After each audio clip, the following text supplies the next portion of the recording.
Bismillahirrahmanirrahim. Uhayyikum bitahiyatil Islam. Assalamualaikum warahmatullahi wabarakatuh. Innal hamdalillah nahmaduhu wa nasta'inuhu wa nastaghfiruh wa na'udzu billahi min shururi anfusina wa min sayyiati a'malina. May yahdihillahu fala mudilla lahu wa may yudlilhu fala hadiyalah. Ashhadu an la ilaha illallah wahdahu la syarika lah wa ashhadu anna Muhammadan abduhu wa rasuluhu la nabiyya wa la rasulahu ba'dah. Allahumma salli wa sallim ala habibina wa nabiyina Muhammad sallallahu alaihi wasallam wa ala alihi wa sahbihi ajma'in, amma ba'du. Yang kami hormati tokoh agama, tokoh masyarakat, yang kami banggakan santri-santri Ma'had Ali Darul Fatah, yang insyaallah bapak-bapak ikhwah semuanya senantiasa dalam lindungan Allah subhanahu wa ta'ala, wabil khusus dalam keadaan kecemasan yang sedang menghantui dan menggelayuti perasaan dan pikiran kita karena wabah corona yang saat ini sedang ada di negara kita. Maka kuatkanlah iman dan takwa kita kepada Allah subhanahu wa ta'ala seraya memaksimalkan ikhtiar yang bisa kita lakukan untuk menghindarkan diri dari perkara-perkara yang rusak dan membinasakan. Berbagai upaya mungkin sudah kita lakukan, tapi begitu kita evaluasi mungkin kurang maksimal. Tapi paling tidak saat ketika kita berikhtiar, mudah-mudahan Allah subhanahu wa ta'ala bisa menjauhkan kita dari perkara yang membahayakan tersebut. Kemarin ada jamaah Darul Fatah yang sudah menginfakkan desinfektan yang diberikan ke masjid, hanya tinggal nunggu alat semprotnya untuk kemudian disemprotkan. Mungkin besok ya tinggal minjem semprotan, sehingga nanti area masjid dari depan sampai belakang, samping kanan, samping kiri, lantai 1, lantai 2 itu bisa disemprot dengan menggunakan racikan yang kemarin bahannya sudah dibelikan oleh Bu Dokter. Kami menyebutnya begitu, jamaah kita yang kerja di Dinas Kesehatan Provinsi Lampung kemarin datang sore ke kita, lalu memberikan bahan-bahan tersebut untuk kemudian kita racik, kita olah, lalu kemudian bisa kita gunakan. Itu mungkin bagian dari ikhtiar kita untuk menghadapi wabah penyakit yang disebut COVID-19. Ikhwati fillah, pada malam hari ini ada kajian spesial, sekaligus juga ini merupakan amanah yang wajib kita tunaikan, yaitu adanya himbauan dari wali kota yang mestinya hari ini datang nih perwakilan dari Pak Wali Kota, tapi mungkin karena mereka juga dapat warning untuk tidak boleh banyak berinteraksi dengan kita atau diinteraksi dengan yang lain, maka mungkin yang biasanya ada sambutan dari wali kota malam hari ini tidak ada. Tadi kita mau minta sama Pak J, ya, perwakilan dari wali kota Gedung Meneng, ternyata beliau belum siap, gitu ya. Nah, pada malam hari ini bukan tanpa sebab, ya, kita hadir di rumah Allah subhanahu wa ta'ala, bukan berarti tanpa alasan, karena ini adalah kajian spesial dan tentu spesial itu tentu menyebutkan alasannya. Jadi pada malam hari ini malam yang ke-28 ya Rajab. Kalau kemarin kan 27, mungkin serentak seluruh Bandar Lampung mengadakan, tapi mungkin kita mengakhirkan karena yang di atas di Masjid Nurul Huda juga mengadakan acara yang sama, sehingga khawatir tumburan, maka kemudian kita mundur ke Ahad malam Senin seperti malam hari ini. Kalau kita kaitkan, ini kaitannya apa? Ini tidak lain tidak bukan adalah kaitan menyongsong Isra wa Mi'raj Nabi besar Muhammad sallallahu alaihi wasallam 1441 Hijriah, di mana momen Isra Mi'rajnya Nabi itu Allah abadikan di dalam surah Al-Isra yang baru saja tadi dibaca oleh akhuna Alwi.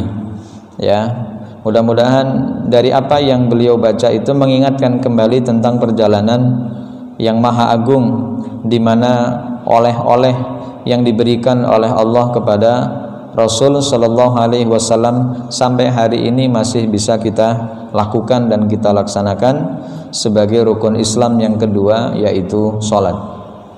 Jadi sholat ibadah, kalau kita perhatikan dari rukun Islam 1, 2, 3, 4, 5 yang langsung mendapatkan perintah dari Allah Subhanahu wa Ta'ala itu adalah sholat. Ya, adapun perintah syahadat, kemudian perintah puasa, zakat dan haji adalah merupakan ibadah yang secara tidak langsung ya disampaikan oleh Allah lewat wahyu.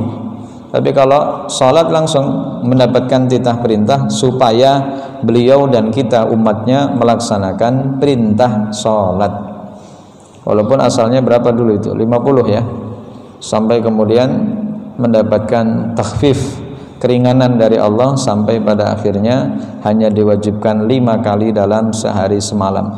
Itu aja sudah cukup untuk menghilangkan kesalahan, menghilangkan noda-noda yang kita laksanakan di antara 2 waktu. Sebagaimana yang disabdakan oleh Rasulullah sallallahu alaihi wasallam, as-salawatul khamsu, salat 5 waktu, wal jum'atu ilal jum'ati, salat Jumat 1 ke Jumat berikutnya, wa ramadhanu ila ramadhana, Ramadan 1 ke Ramadan berikutnya, mukaffiratun lima bainahun. Jadi salat 5 waktu yang kita kerjakan setiap hari, salat Jumat yang kita kerjakan setiap pekan, dan setiap 1 kali dalam setahun kita melaksanakan ibadah Ramadan, itu sebagai ibadah-ibadah yang kita laksanakan penggugur dosa. Jadi salat yang tiap hari kita kerjakan, salat Jumat yang kita kerjakan setiap hari Jumat, dan puasa Ramadan 14, 41 yang nanti akan kita kerjakan adalah merupakan rangkaian dari Ramadan tahun kemarin. Jadi Ramadan 1 sampai Ramadan berikutnya itu ibaratnya sudah dikatakan kuota yang cukup. Ya, kalau kita berkaitan dengan itu, kuota yang cukup untuk kemudian disambungkan sebagai apa? Sebagai penghapus dari dosa-dosa yang kita lakukan sebelum 1440. Ya, sebelum Ramadan di 1440 itu saat ketika kita melaksanakan puasa di tahun itu, Allah Subhanahu wa taala sudah menghapus puasa yang lalu ya, dari dosa-dosa yang lalu dan juga dosa yang akan datang. Maka ini yang disebut sebagai fasilitas ibadah yang siapapun orang melihat ini peluang, maka ia tidak akan menyia-nyiakan peluang itu. Tapi bagi orang yang tidak melihat peluang ini sebagai rezeki dari Allah Subhanahu wa taala, maka ia menyia-nyiakannya. Kekuatan, kesempatan yang dimilikinya ternyata tak dimanfaatkan untuk taat beribadah kepada Allah lewat aplikasi salat. Saya hanya ingin mengingatkan itu saja. Kenapa saban tahun ada peringatan Isra wal Mi'raj? Tujuannya adalah untuk meningkatkan semangat kita kembali untuk beribadah kepada Allah Subhanahu wa taala, karena tujuan hidup kita hanya untuk Allah. Selama tujuan kita hanya untuknya, maka apa yang kita lakukan semuanya juga termanifestasikan hanya ingin mendapatkan relanya dan ridhonya. Sebagaimana ketika kita hanya mengatakan nuhibbullaha, we love Allah, cinta kepada Allah, maka namanya orang yang cinta itu berupaya untuk bagaimana supaya orang yang kita cintai itu hadir juga cintanya kepada kita, sehingga saling mencintai. Saling mencintai kalau dalam Al-Quran itu dikatakan radhiyallahu anhum wa radu an. Allah ridho kepada mereka dan mereka ridho terhadap apa yang sudah menjadi ketentuan syara untuk menjalankannya. Ini yang disebut saling mencintai. Ikhwati fillah, pada malam hari ini kurang lebih sampai jam 9 kurang ya 45 kita akan membahas nasihat yang disampaikan oleh Rasul Sallallahu Alaihi Wasallam kepada Abu Darda. Ya, nasihat yang disampaikan oleh Rasul kepada Abu Darda. Beliau mengatakan begini, ausani Rasulullah sallallahu alaihi wasallam bitis'in. Wasiat yang disampaikan oleh Rasul sallallahu alaihi wasallam kepada Abu Darda itu ada 9. Siapa Abu Darda? Adalah sahabat beliau yang terakhir masuk Islam. Ya, terakhir sih masuk Islam. Terakhir itu dalam artian nggak terakhir banget, gitu ya. Di saat kaum muslimin atau dari kalangan muhajirin dan ansor sudah banyak yang masuk Islam, ternyata Abu Darda inilah yang dikategorikan termasuk orang yang terlambat ya menggapai hidayah, yang saat itu sebetulnya ya mau masuk Islam tapi mungkin ada banyak hal yang masih menghalanginya, sampai pada akhirnya halangan-halangan itu hilang, lalu kemudian dia mengucapkan 2 kalimat syahadat sampai pada akhirnya dia menjadi seorang muslim. Dan tidak butuh waktu lama, tidak butuh waktu lama untuk kemudian beliau masuk ke dalam barisan sahabat Rasul sallallahu alaihi wasallam, yang sampai pada akhirnya beliau satu di antara para sahabat yang meriwayatkan hadis dari Rasul sallallahu alaihi wasallam. Apa yang diwasiatkan beliau, artinya diwasiatkan Rasul kepada Abu Darda itu ada 9 perkara. Kalau kita ngitung-ngitung satu perkara 10 menit berarti 90 menit itu ya. 90 menit berarti 1 jam setengah. Kopi cukup nggak nih? Insya Allah. Baik. Kita tidak ada kopi masalahnya di sini, ya. Jadi kita percepat aja taklimnya, ya. Baik. Santai aja coy, santai. Kita kopi mah biasa radik sih. Apa yang diwasiatkan Rasul? Yang pertama, la tusyrik billahi syai'an. Hei Abu Darda, jangan kamu sekutukan Allah dengan sesuatu apapun. Wa in qutti'ta, walaupun engkau dipotong dalam artian lehermu harus ditugel, au khurikta, atau kau dibakar, maka teguhkan imanmu kepada Allah, jangan kau palingkan. Ini adalah wasiat pertama yang disampaikan oleh beliau kepada Abu Darda, yaitu wasiat tentang tauhid, wasiat tentang keimanan, tentang penguatan akidah yang harus dijaga oleh Abu Darda dalam kondisi apapun. Kehidupan kita kan fluktuatif. Beliau tahu itu, artinya Rasul tahu banget tuh bahwa kehidupan manusia itu tidak stagnan dalam satu kondisi. Kadang di atas, kadang di bawah, kadang senang, kadang susah. Banyak susahnya malahan daripada senangnya. Sekali dapat senang langsung mati, ya. Enggak sedikit orang yang begitu. Nah, dalam keadaan yang tidak menentu, kadang banyak cobaan. Cobaan itu yang akan mengetes keimanan yang dimilikinya, apakah ia tetap teguh menjaga imannya kepada Allah atau ia melepaskannya. Bagi orang yang mengetahui tentang kedudukan imannya kepada Allah, maka ia akan mempertahankan bagaimanapun kondisinya, karena imannya kepada Allah tak tergadaikan dan tak tergantikan dengan apapun di dunia ini.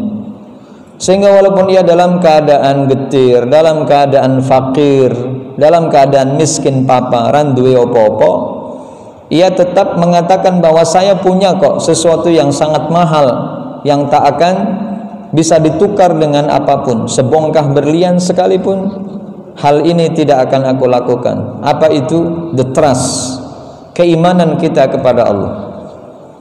Karena ternyata iman kita kepada Allah itulah sebagai penentu kebahagiaan kita sesungguhnya bagi manusia. Maka manusia yang hidup di kolong langit dengan jumlah miliaran itu tidak semuanya bahagia kelak di hari yaumul qiyamah. Siapakah yang dikatakan orang-orang yang bahagia kelak? Mereka adalah orang yang mengatakan amanna billah, kami adalah orang-orang yang telah beriman kepada Allah, wal yaumil akhir, dan orang-orang yang beriman kepada hari akhir. Sehingga kata la tusyrik billah adalah merupakan larangan yang datangnya dari Nabi kepada kita untuk tidak boleh melakukan perkara yang dilarang dan dibenci oleh Allah dan termasuk dosa besar pelakunya. Itu dosa menyekutukan Allah Subhanahu wa taala. Apa dikatakan musyrik? Itu karena ia menduakan Allah. Ya, dikatakan musyrik itu karena ia menduakan Allah. Seseorang yang menghamba bukan hanya kepada Allah tapi juga menghamba kepada makhluk, inilah dikatakan musyrik. Maka Rasul mengatakan walaupun kau nanti dalam kondisi akan dipotong lehermu atau kau akan dibakar sekalipun, maka engkau harus tetap teguh dalam pendirian. Dan cerita heroik ini Allah sampaikan juga di dalam Al-Quran surah Al-Buruj. Surah Al-Buruj. Kalau ini kita tarik benang merahnya di dalam Al-Quran, maka kita akan ketemu tuh bagaimana sejarah silam, masa lampau yang Allah ceritakan dalam Al-Quran untuk memberikan ibrah pelajaran. Ya, mulai dari was-sama'i dzatil buruj wal yaumil maw'ud wasyahidin wa mashhud, baru kemudian setelah Allah bersumpah dengan 3 perkara ini, baru Allah menyampaikan muqsam alaih. Apa itu? Setelah wasyahidi wa mashhud, Allah mengatakan qutila ashabul ukhdud. Maka dalam Al-Quran juga ini diceritakan sebagai cerita ashabul ukhdud. Ashab itu berarti pemilik, ukhdud itu berarti parit, khandak, khudud. Jadi Allah melaknat orang-orang yang telah membuat parit. Jadi kutila itu bukan diartikan dibunuh, tapi kutila diartikan dilaknat. Siapakah itu? Adalah mereka orang-orang yang telah melakukan tindakan lalim, zalim kepada mereka yang sudah bermigrasi, hijrah, berpindah keyakinan, yaitu beriman kepada Allah dan Rasulnya pada waktu itu. Tetapi apa yang terjadi? Cobaan langsung datang untuk kemudian melihat keimanan mereka kuat atau tidak. Banyak yang kuat, tapi tidak sedikit pula yang goyah lalu kembali kepada agama kemusyrikan. Saat ketika tindakan kezaliman ini terbentang di hadapan mereka. Mereka siapa? Orang-orang yang beriman kepada Allah. Qutila ashabul ukhdud an-nari dzatil waqud. An-nar diartikan api, dzatil waqud yang menyala-nyala. Qutila ashabul ukhdudin nari dzatil waqud idhum 'alaiha qu'ud. Dan ternyata setelah parit itu dibuat lalu kemudian dinyalakan api yang menyala-nyala, idhum 'alaiha qu'ud. Mereka duduk di atasnya sambil bawa dan memegang orang-orang yang tetap beriman kepada Allah.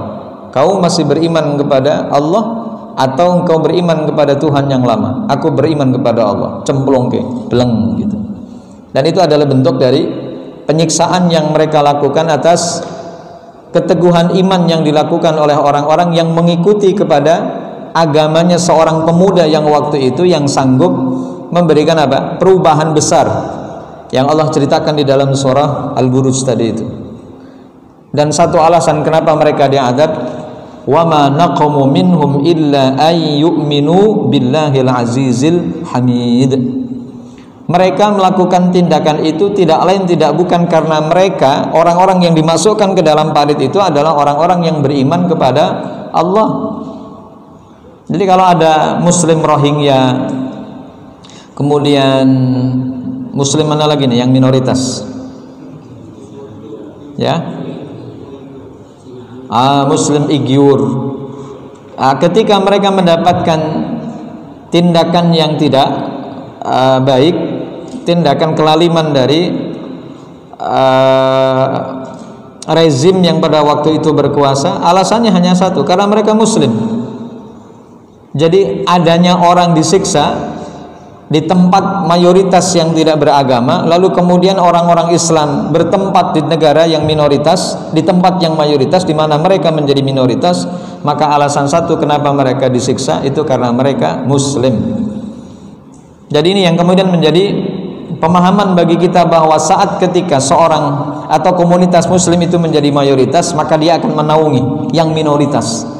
Tapi begitu orang-orang Islam minoritas, maka dia yang kemudian akan digencet, dia yang akan dizalimi. Dan itulah kondisi yang kita lihat di beberapa negara, di mana kaum muslimin minoritas, maka siap-siap mereka tidak akan mendapatkan hak. Seperti yang terjadi, yang teranyar, yaitu di mana? Di India. Padahal jumlah muslim di India itu banyak, hampir 200 lebih. Kalau 200 jiwa itu dimasukkan ke Indonesia, maka sudah menjadi mayoritas. Tapi kalau dibandingkan dengan umat Hindu, maka tentu tak sebanding. Yang umat Hindu 800 juta, yang muslim 200. Maka 200 ini menjadi minoritas. Apa yang terjadi? Ada hak-hak mereka yang kemudian dikangkangi, lalu kemudian mereka tidak mendapatkan hak sebagaimana hak ya warga negara India lainnya. Apalagi dengan peraturan Perdana Menteri yang terbaru, di mana mereka tidak mendapatkan akses kehidupan yang layak. Dan kalau ini terjadi dan kemudian mereka tidak kuat dalam mempertahankan imannya, maka mereka tidak lulus dalam ujian. Dan itu adalah merupakan bagian dari ujian. Karena Allah juga mengatakan kepada kita dalam Al-Quran begitu, tidaklah kalian mengatakan beriman sebelum kami coba. Jadi cobaan dengan iman itu adalah perkara yang datang secara bersamaan. Ada sinergitas di antara keduanya, antara iman dan cobaan. Walaupun kita memahami tidak sedang menantang masalah, tapi masalah adalah sebuah keniscayaan bagi orang-orang yang beriman kepada Allah. Ya. Jadi orang-orang yang mengatakan bahwa kami percaya dan beriman kepada Allah lalu tidak ada ujian, namanya enggak sukses. Adanya ujian itulah yang kemudian menghantarkan orang kepada gerbang kesuksesan di dunia, lalu menghantarkannya kepada kesuksesan di akhirat. Inilah pesan Nabi yang disampaikan kepada Abu Darda. Jangan kau sekutukan Allah dalam kondisi apapun, wahai Abu Darda. Sampai kau dalam kondisi terjepit sekalipun, kau tetap pertahankan itu. Sebagaimana gambaran yang dilakukan oleh Bilal bin Rabah. Walaupun dihimpit dengan batu yang besar, di bawah terik matahari yang begitu menyengat. Kita tahu bagaimana kondisi Arab Saudi dulu maupun sekarang sama saja. 39 derajat, 40 derajat, jam 12 siang, lalu kemudian mata menengadah ke atas, lalu kemudian dada dihimpit dengan batu besar.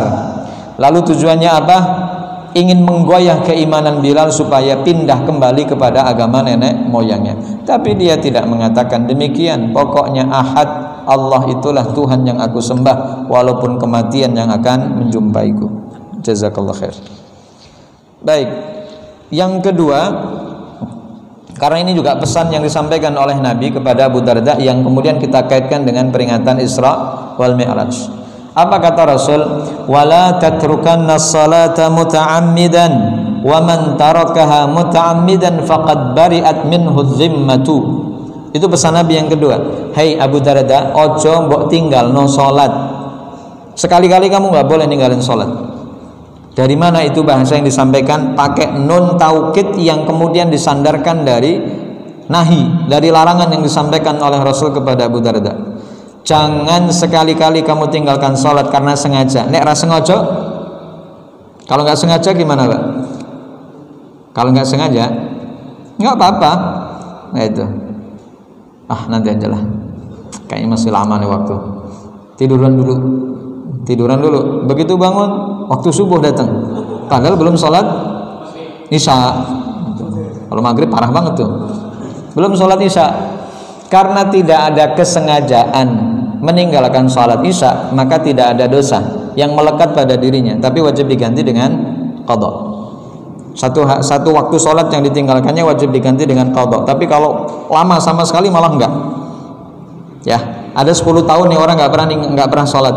Lalu kemudian dia bertobat kepada Allah. Lalu bagaimana cara taubatnya? Ya cukup taubatan nasuha, mengganti keburukan masa lalu dengan kebaikan di masa yang akan datang. Jadi nggak selama 10 tahun dia perbaiki sholatnya lalu kemudian dikodok terus begitu.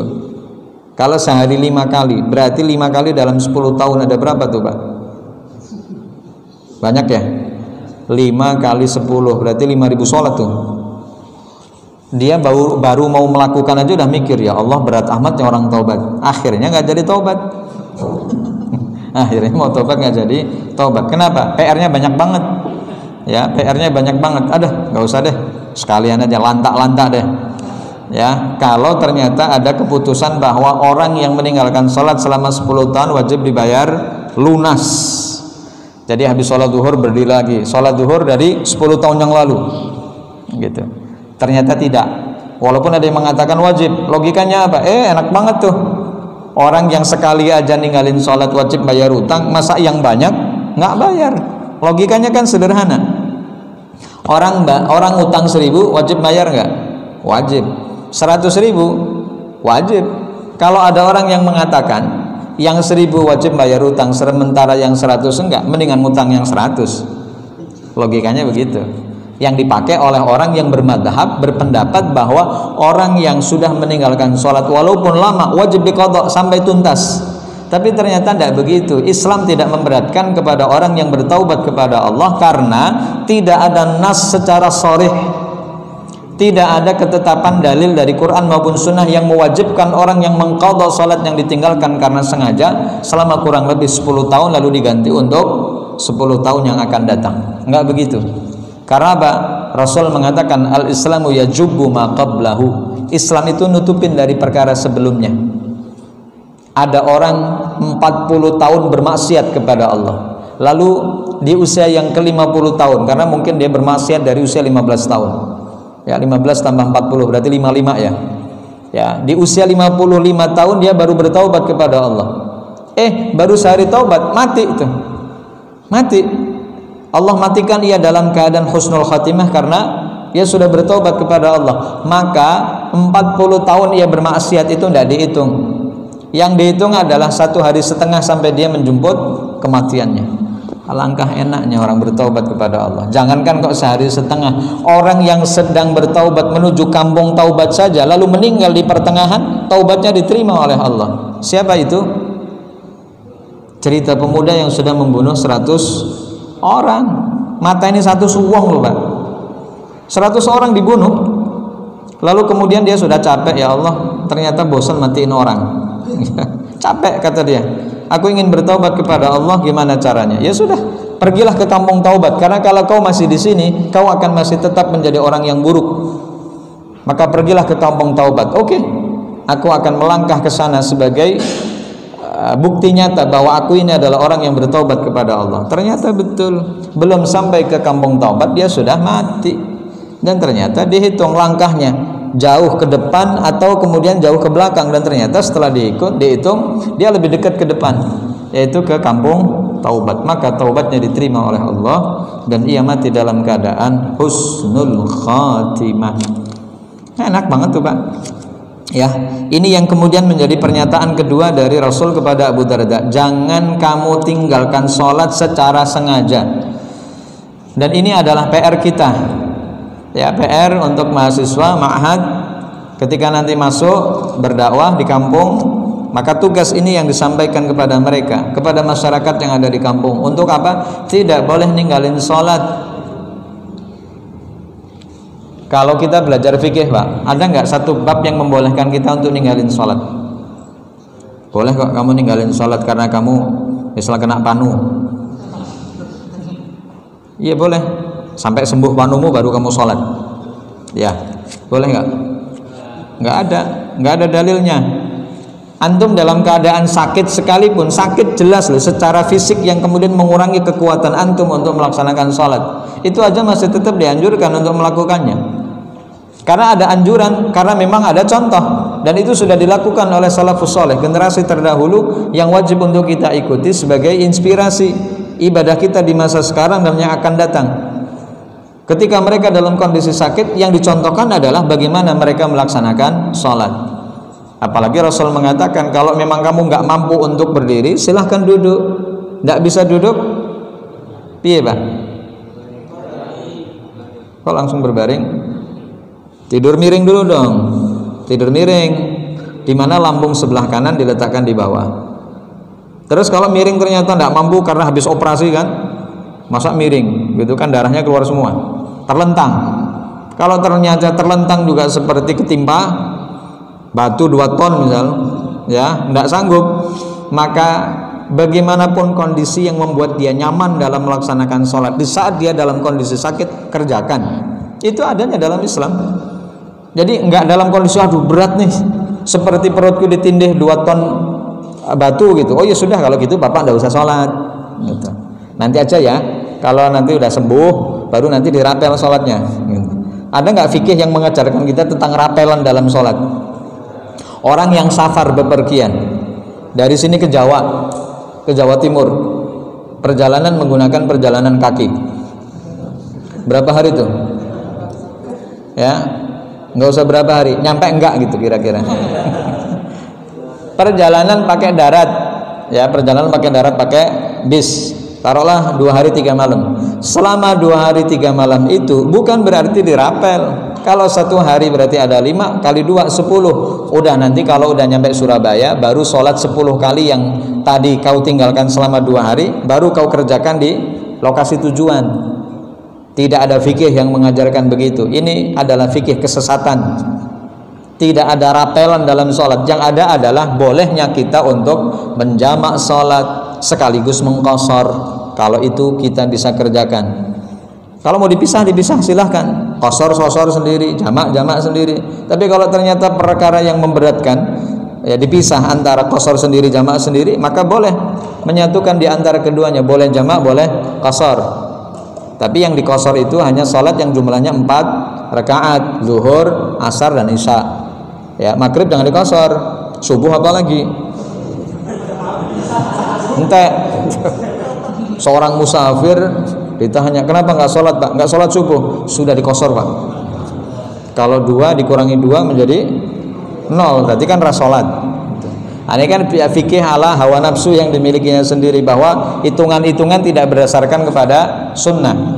Yang boleh dikosor hanya 4 saja. Sholat duhur dikosor jadi 2, asar dikosor jadi 2, isya jadi 2. Selebihnya tetap seperti semula, yaitu maghrib dan subuh. Nasihat Rasul kepada Abu Darda ini tidak macam-macam. Ada nun taukid yang dibubuhkan dan ditambahkan oleh Rasul dari larangan wala tatrukanna.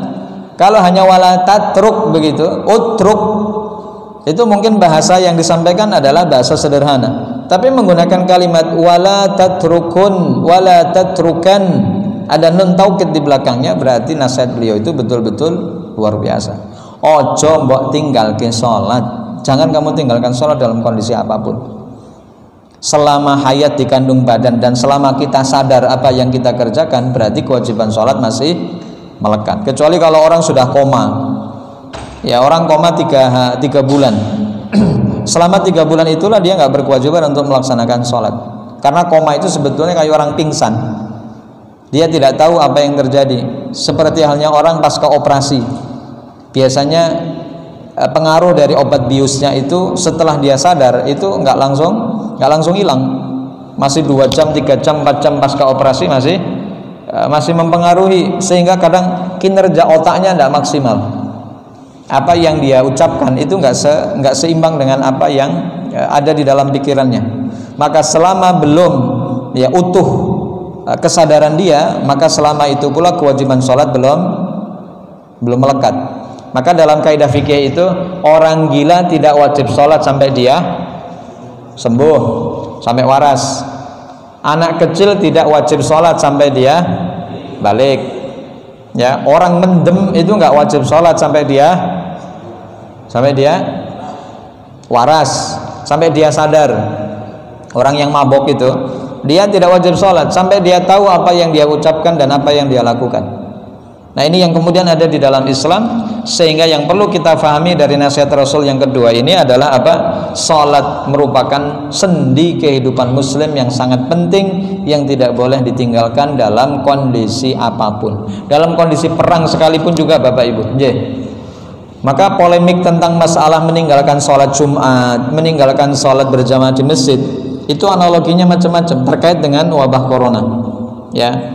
Bagi orang yang tidak setuju penghapusan untuk sementara waktu sholat Jumat dan sholat berjamaah di masjid, alasannya tentang sholat khauf, tentang dalam keadaan perang.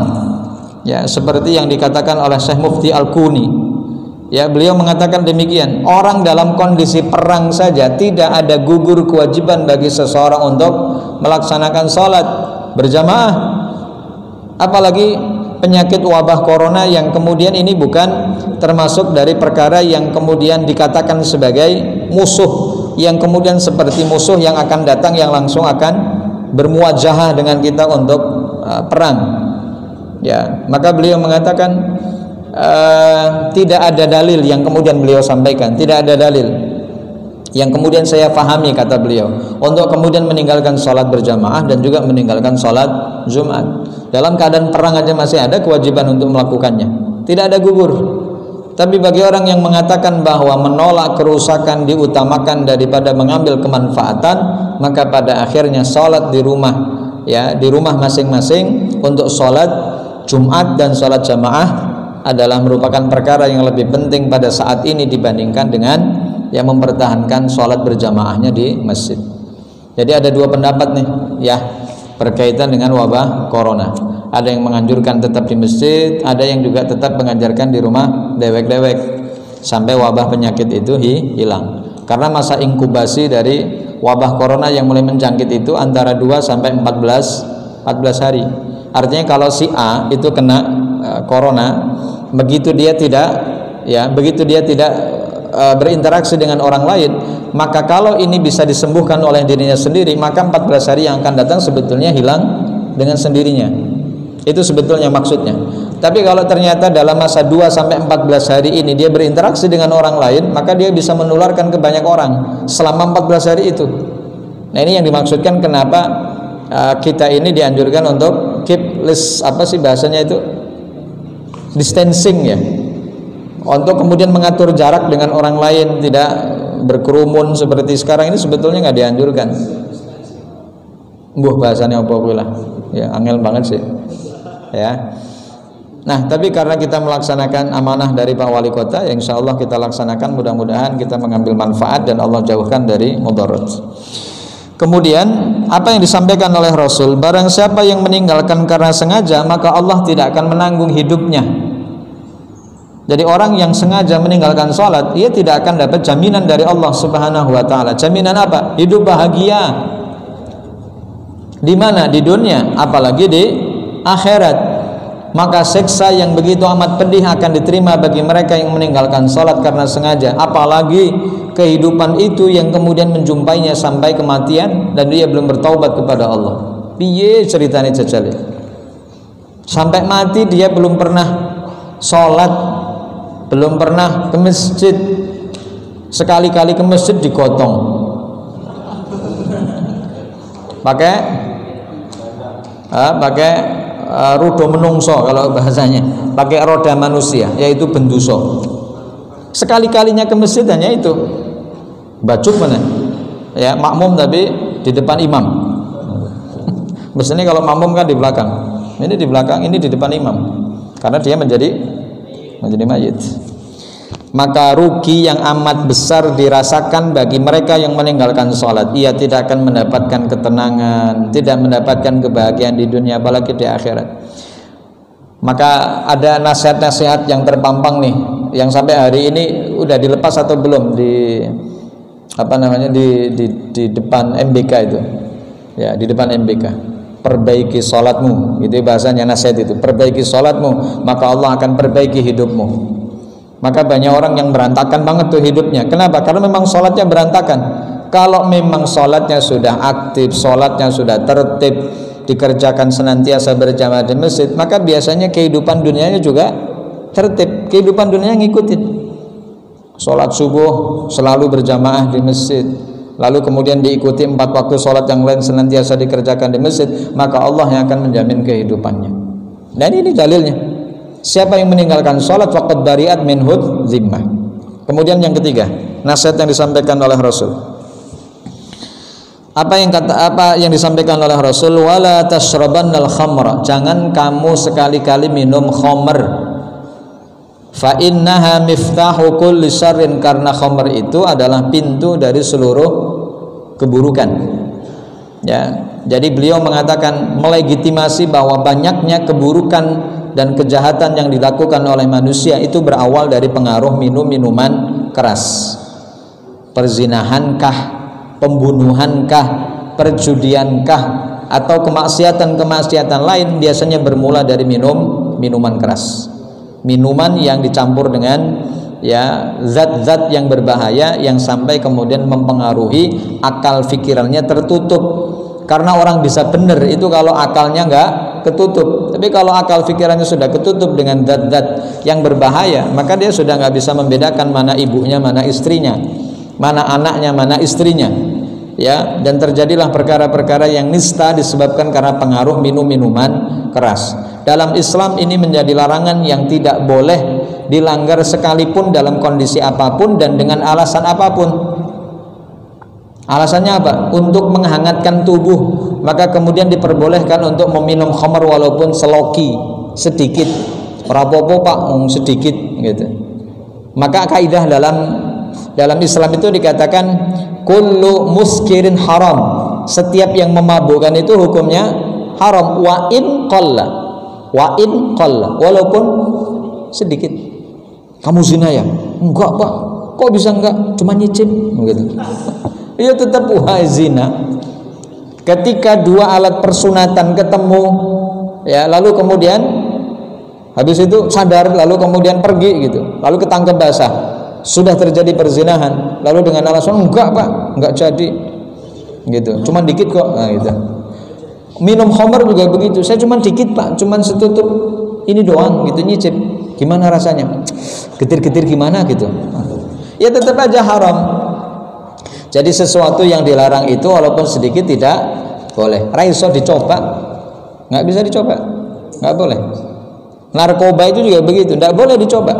Sekali Anda mencoba maka Anda akan masuk dalam kubangan dosa yang susah untuk keluar dari jeratan perkara-perkara yang dilarang dalam Islam. Di sini Rasul mengatakan begitu, jangan sekali-kali kamu minum khamr.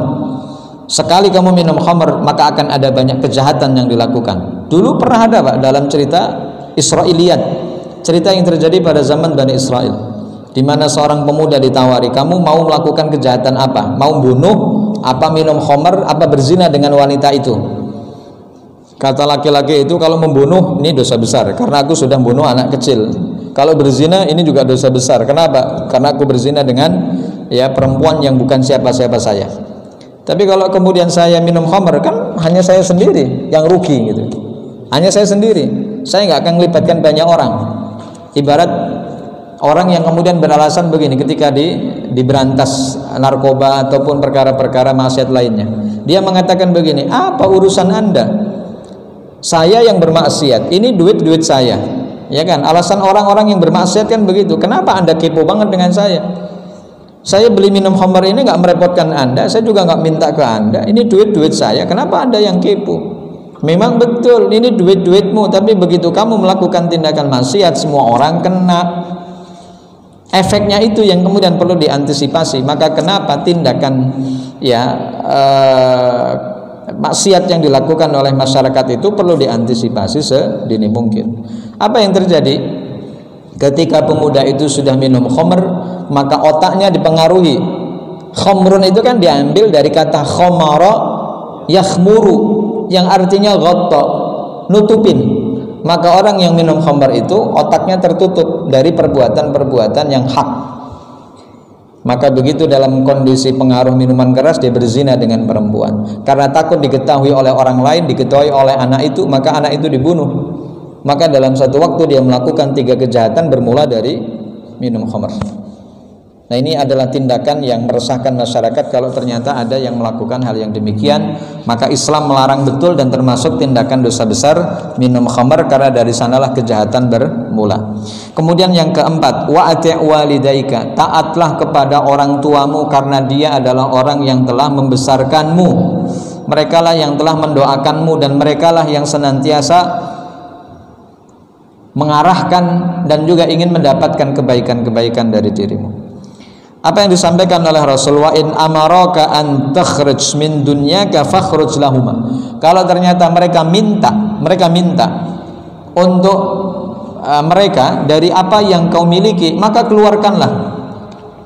Maka Rasul mengatakan, anta wa maluka li adik, engkau dan hartamu itu untuk ayahmu, Maka kalau ada orang tua yang kemudian digugat oleh anaknya hanya disebabkan karena ayahnya telah mengambil bagian kecil dari harta si anak, maka anak ini sudah durhaka di hadapan Allah. Jangankan kok hanya beras, seluruh harta yang kita miliki di rumah, andai kata diminta oleh orang tua kita, maka kita nggak bisa berkata apa-apa lagi. Nggih, monggo Pak, orang niku bondo jenengan. Baru diambil beras 5 kilo, mencak-mencak buah 4 kilo. Ngambil beras nggak ngomong-ngomong gitu. Saya kan belum makan, gara-gara bapak anak saya nggak bisa makan. Gitu. Besok bapak saya tuntut pengadilan. Wah Allah, saya tunggu Pak di kantor polisi. Gitu. Baik, saya akan juga tunggu di kantor pos.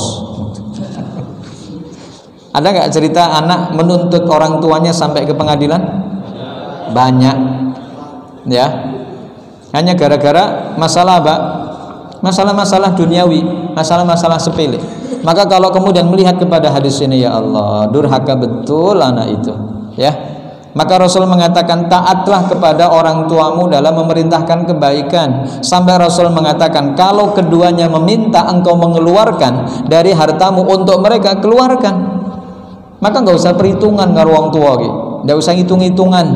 Apa yang kita berikan itu belum setimpal dengan apa yang sudah mereka berikan. Itu yang harus dipegang erat-erat untuk menuju ya kemaslahatan dan kebahagiaan kita sebagai anak. Kemudian yang kelima, wala tunazi'anna ulatal amri wa in ra'aita annaka anta. Janganlah kau berdebat dengan waliul amr, dengan pemerintah, ya, walaupun engkau di posisi yang benar. Artinya jangan kau berseberangan dengan mereka, jangan kau menyalahi apa yang sudah menjadi perintah mereka.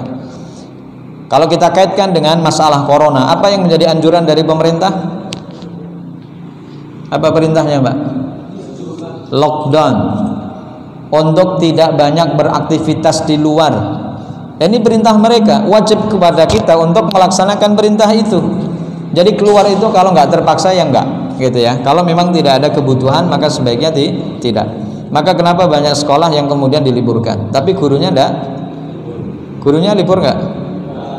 Tetap berangkat ya? Masa iya?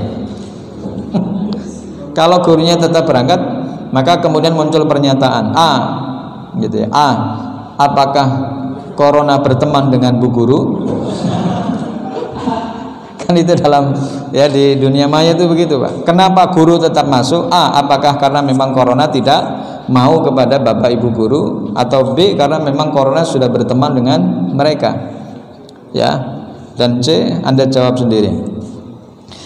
Yang ke berapa? Yang berikutnya ya. Jadi ketika kita sudah berhadapan dengan waliul amr, yaitu orang yang ngurusin perkara kita, semua hal, mulai dari tingkatan paling bawah, RT, RW, lalu naik lagi ke atas, lurah, camat, ya, wali kota dan seterusnya. Saat ketika mereka punya instruksi yang wajib untuk kita laksanakan, selama tidak ya membatasi ibadah kita, kewajiban kita untuk mentaatinya. Dan kalau ternyata ada larangan untuk tidak boleh ke masjid, kita cerna. Dan kalau kita tidak taat, maka kita punya dalil yang kemudian tidak kita anggap bahwa apa yang kita lakukan sekarang adalah tidak mentaati perintah waliul amr. Kita tetap hati-hati kok. Buktinya karpet digulung, kan gitu ya. Yang kedua, bawa sajadah masing-masing. Maka sebetulnya santri juga nggak boleh salaman dengan para asatid, ya, nggak boleh salaman dengan orang lain, karena ini juga termasuk dari perkara untuk bisa meminimalisir terjadinya kontak fisik antara satu dengan yang lain. Maka malam-malam hari tidak usah salaman, ya.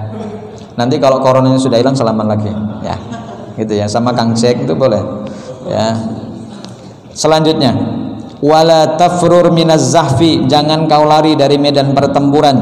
Wa in halakta, walaupun kau binasa, wa farra ashabuka, dan teman-temanmu juga lari. Ini konteksnya dalam peperangan. Jadi kalau dalam konteks peperangan yang terjadi dalam Islam tidak dianjurkan bagi kita untuk melarikan diri. Pilihannya satu atau dua. Satu atau dua. Dua. Hidup mati atau hidup mati. Hidup mulia atau mati syahid. Piye sih hidup mati kok. Hidup mulia atau mati syahid. Itu aja pilihannya.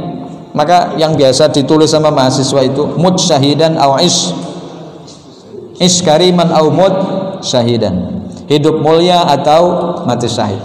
Jadi begitu ketemu dengan musuh lalu kemudian musuh kok gede banget gitu ya, kotak-kotak gitu ototnya kotak-kotak, aku jadi pergi mendingan pakai jurus selamat saja adalah melenceng lalu lari, maka larinya kita dari medan pertempuran itu langsung distempel sama malaikat bahwa kamu itu orang munafik. Maka dulu siapa yang menjadi qaid, yang menjadi raja dalam sebuah pertempuran, di mana ketika beliau sudah menyeberang ke satu negeri, seluruh kapal pasukannya dibakar oleh beliau. Lalu kemudian apa yang beliau sampaikan? Semua kapal yang kau naiki sudah aku bakar. Pilihanmu hanya satu, menang atau mati syahid. Motivasi itu yang kemudian dimiliki oleh para pasukan sampai pada akhirnya mereka memenangkan satu pertandingan peperangan dalam melawan kaum kufar. Baik. Jadi ini tidak boleh dalam konsep Islam. Musuh gak usah dicari, tapi begitu ketemu kita hadapin. Tapi ini bukan musuh pribadi, tapi ini musuh agama. Ya, kalau musuh pribadi tentu nggak boleh. Tapi kalau musuh dalam agama, konteksnya jelas. Kafirnya masuk dalam kafir harbi, kafir yang memang betul-betul memerangi kaum muslimin dan tidak menginginkan Islam. Kemudian yang berikutnya, wa anfiq min taulika ala ahlika, dan berikanlah nafkah kepada keluargamu dari hartamu. Ini kewajiban bagi seorang laki-laki untuk mencari nafkah. Jadi ini nih calon bapak-bapak, bahwa kewajiban antum adalah cari nafkah untuk keluarga, untuk istri dan anak-anak. Jangan sampai antum nikahin seorang perempuan tapi ternyata hidup antum bergantung kepada perempuan itu. Ini bukan laki-laki banget tuh. Ya, ada orang istilahnya hanya numpang bangek doang. Ya, istilah wong Jawa malah nggawa kolor tok. Ya, datang ke rumah si perempuan itu tidak menghilangkan beban tapi menambah beban bagi perempuan itu. Ini tidak bagus. Anjuran dari Rasul, wahai Abu Darda, saat kau menjadi seorang pemimpin dalam keluargamu, kaulah yang menjadi pemimpinnya, kaulah yang mencari rizki, maka jadilah pejuang keluarga. Ya, pejuang keluarga itu adalah mereka yang mencari infak, mencari nafkah untuk istri dan anak-anaknya. Kalau istri cari duit boleh nggak Ustaz? Boleh, tapi tujuannya untuk membantu. Bukan mereka yang kemudian dijadikan sebagai sandaran utama, lalu kemudian yang laki-laki malah justru banyak istirahat di rumah, tapi ternyata yang perempuan banting tulang. Kasihan, mereka itu bukan takdirnya untuk mencari nafkah. Mereka itu yang mendapatkan nafkah. Kalau toh pada akhirnya mereka mencari, tidak lain tidak bukan adalah membantu suaminya dalam mencari ekonomi untuk menstabilkan ekonomi keluarga, dan itu boleh, diperbolehkan. Maka tidak disetujui kalau sampai kemudian ada perempuan keluar dari rumahnya kerja sendirian sementara tidak ada suami di sampingnya. Ini tidak diperbolehkan, karena perempuan keluar itu mestinya disertai dengan mahramnya. Jadi nafkah itu adalah termasuk nasihat yang disampaikan oleh Rasul kepada Abu Darda. Wala tarfa' asaka an ahlik, janganlah kau angkat tongkatmu dari keluargamu. Apa maksudnya? Diangkat tongkat kan berarti seperti ketika kita mengangkat pena. Kalau kita mengangkat pena, bisa nulis atau tidak? Tidak bisa. Sama artinya bahwa jangan kau angkat tongkatmu sehingga kau tidak memberikan peringatan kepada mereka. Keberadaan kamu di tengah-tengah keluargamu itu bukan hanya saja memberi nafkah, tapi juga memberikan dars, memberikan pelajaran, supaya mereka menjadi orang-orang yang bertakwa kepada Allah. Jangan kau menjadi suami-suami yang dayus, menjadi suami yang membiarkan istri dalam keadaan lalai, membiarkan anak-anaknya dalam keadaan lalai, tidak taat kepada perintah Allah. Jadi mestinya suami istri dan keluarga besar itu bersinergi dalam ketaatan, semuanya dalam satu tujuan. Maka wa yanqalibu ila ahlihi masrura, kembali kepada keluarganya dalam keadaan bahagia, itu bisa terwujud. Ini yang kemudian disampaikan oleh Rasul kepada Abu Darda. Dan yang terakhir, target dari apa yang disampaikan oleh Rasul kepada Abu Darda adalah wa akhifhum fillah. Tanamkan rasa takut kepada anak-anakmu, tanamkan rasa takut kepada istrimu, untuk mereka senantiasa bertakwa kepada Allah. Jadi kalau ada istri yang takut kepada Allah, maka dia akan senantiasa mentaati perintahnya. Kalau ada anak-anak yang senantiasa bertakwa dan takut kepada hukum Allah, maka dia akan senantiasa mengerjakan perintah dan menjauhi larangan. Itu 9 wasiat yang disampaikan oleh Rasul Sallallahu Alaihi Wasallam kepada Abu Darda. Mudah-mudahan kita yang hadir di sini bisa mengambil manfaat dari wasiat yang disampaikan oleh beliau kepada Abu Darda. Sampai di sini apa yang bisa kita bahas. Sudah jam 9 kurang 4 menit. Mohon maaf bila ada kekeliruan dan kelebihan waktu yang kita sepakati. Kita tutup bersama-sama dengan bacaan hamdalah. Alhamdulillahirabbil alamin. Assalamualaikum warahmatullahi wabarakatuh.